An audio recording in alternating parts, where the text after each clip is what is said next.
سلام، خوبین؟ چاکرم. من یه 3-4 ماه ویدیو نذاشتم و دلیلش هم اینه که خیلی زحمت کشیدم، یعنی سعی کردم که زحمت بکشم و کشیدم، اما متاسفانه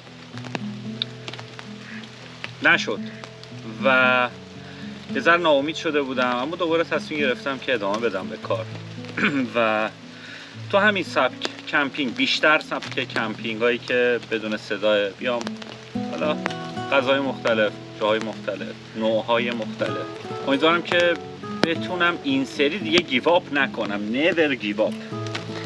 سعی میکنم که گیو آپ نکنم و ممنونم از امیر ریو، یکی از دوستای خوبم از اوساکای ژاپن. دمش گرم، خدای اون خیلی بهم انرژی داد و یه لطف بزرگی هم کرد و دمش گرم.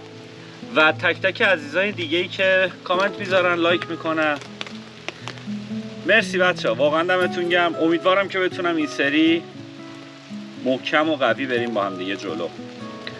تک تکتون رو دوست دارم. تا ویدیوی بعدی که به زودی میاد بیرون. خدا نگهدار. چاکرم.